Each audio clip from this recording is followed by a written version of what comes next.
ఈ మధ్యకాలంలో గురుకుల పాఠశాలలపైన విమర్శలు వస్తున్నాయి. పిల్లలు రోడ్ల మీదకి వస్తున్నారు, బాధపడుతున్నారు. వందలాది మంది ఆసుపత్రుల్లో పాలవుతున్నారు విషాహారంతోని. రకరకాల పద్ధతుల్లో పిల్లలు చనిపోతున్నారు. విషాహారంతో పాటు ఎలుకలు గరవడం, పాములు గరవడం, ఒక రెండు సందర్భాల్లో ఆత్మహత్యలకు పాల్పడడం, ఇటువంటి దురదృష్టకరమైన సందర్భాలు మనకు ఎదురవుతున్నాయి, కనబడుతున్నాయి అని చెప్పి మా వర్కింగ్ ప్రెసిడెంట్ కేటీఆర్ గారు ప్రవీణ్ కుమార్ గారి ఆధ్వర్యంలో విద్యార్థి నాయకులుగా పనిచేసిన అనుభవం ఉన్న మా పార్టీలో కూడా ఇప్పుడు ప్రస్తుతం వివిధ విభాగాల్లో పనిచేస్తున్న మిత్రులను కలిపి కమిటీ వేసారు. ఆ కమిటీ కూర్చొని మొత్తం రాష్ట్రంలో మనమే పోవడం ఇబ్బంది అయింది కాబట్టి బీఆర్ఎస్వి విద్యార్థులందరినీ కూడా దీంట్లో భాగస్వామ్యం చేస్తే బాగుంటుంది. ఎక్కడికక్కడ ఆయా జిల్లాలలో వాళ్ళకి ఇంటిమసీ ఉంటుంది కాబట్టి వెళ్ళి పిల్లల్ని కలిసి ఆ స్కూళ్ళల్లో ఉండే వసతులు ఏంది, ఆహారం ఏ పరిస్థితిలో ఉంది, ఎట్లా ఉంది, ఎక్కడెక్కడ బాగా నడుస్తున్నాయి, ఎక్కడ ఏమైనా ఇబ్బందులు ఉన్నాయా, ఉంటే వాటిని తీసుకొని రండి అని చెప్పి పార్టీగా మేము దాన్ని అంతా కూడా తీసుకొని రేపు శాసనసభ పెట్టే అవకాశం ఉంది కాబట్టి శాసనసభలో ప్రభుత్వం దృష్టికి తీసుకుపోదాం.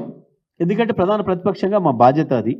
ఈ రాష్ట్రాన్ని మంచిగా నడపడానికి, రాష్ట్రంలో ఉన్న ప్రజల సమస్యల్ని ప్రభుత్వం దృష్టికి తీసుకుపోయే బాధ్యత, ప్రభుత్వం సరైన పద్ధతిలో నడవడానికి కావాల్సిన సహకారం ఇవ్వాల్సిన బాధ్యత మా పైన ఉంది కాబట్టి మేము ప్రతిపక్షంగా మా బాధ్యతలో భాగంగానే మేము ఈ కార్యక్రమాన్ని తీసుకున్నాం. నిజమే, రేవంత్ రెడ్డి అండ్ టీం చాలా బాగుంది మా ప్రభుత్వ పరిపాలన అని సంబరాలు చేస్తున్నారు. చేసుకోండి, మీ సంబరాల జోలికి మేమేం రాలే, ప్రజలు చెప్తారు దానికి తీర్పు. కానీ మేము పోదలుచుకున్న స్కూళ్ళలో పోయి మేము ఉన్నటువంటి పరిస్థితి తీసుకొచ్చి చెప్తాం మీకు అని అంటే ఎందుకు భయం వేస్తుంది రేవంత్ రెడ్డికి?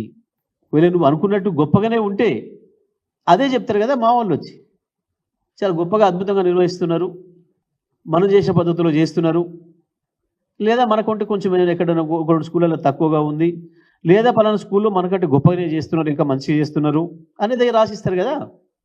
వాళ్ళు అంతకు మించి ఏం చేయడానికి లేదు కదా. ఉన్నదాన్ని లేదు అని చెప్పడానికి లేదు, లేని దాన్ని ఉన్నది అని చెప్పడానికి లేదు. ఉన్నది ఉన్నట్టుగా ఇవాళ ఏముందో దాన్ని ప్రభుత్వం దృష్టిలో పెట్టడం, ప్రభుత్వం దృష్టికి తీసుకురావడం అనేది మా బాధ్యతగా మేము భావించినాం. మరి ఎందుకు స్కూళ్ళలో పోవడానికి అనుమతిస్తలేడు రేవంత్ రెడ్డి? ముందు రోజే ఉత్తర్వులు వచ్చినాయట. ఎందుకంటే మా కింది స్థాయి అధికారులు చెప్తున్నారు, సార్ మన ఎమ్మెల్యే వస్తారా, మన నియోజకవర్గానికి వస్తారా, మా స్కూల్కి వస్తారా? సంబంధిత అధికారులు అందరూ మాట్లాడుతున్నారు. ఏ ఒక్కరో కాదు, అన్ని జిల్లాలలో అన్ని పాఠశాలలకు సంబంధించిన ఏరియాలో ఉన్న పోలీసులు మాట్లాడుతున్నారు. మా కార్యకర్తలు అడుగుతున్నారు, సార్ మన ఎమ్మెల్యే గారు వస్తారా? మాకంటే ముందే రేవంత్ రెడ్డి సమాచారం ఇచ్చిండు మేము వస్తామన్న విషయాన్ని. ఏమని? అడ్డుకోండి, అరెస్ట్ చేయండి, లోపల పోనీయకండి. రేవంత్ రెడ్డి మమ్మల్ని పోనీయమని ఓకే, కానీ పిల్లలే వస్తున్నారు కదా రోడ్ల మీదకి. నువ్వు మమ్మల్ని పోనీయకు ఓకే, గా పిల్లలు అభంశుభం తెలియని పిల్లలు, అబద్ధాలు ఆడడం తెలియని పిల్లలు ఎందుకు వచ్చి రోడ్ల మీద వందలాదిగా వేలాది మందిగా కూర్చుంటున్నారు? సో ఉండాలి కదా నీకు.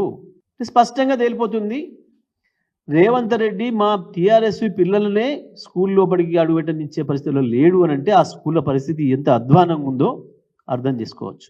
ఇంత మించిన నివేదిక అవసరం ఉందని నేను అనుకోవడం లేదు.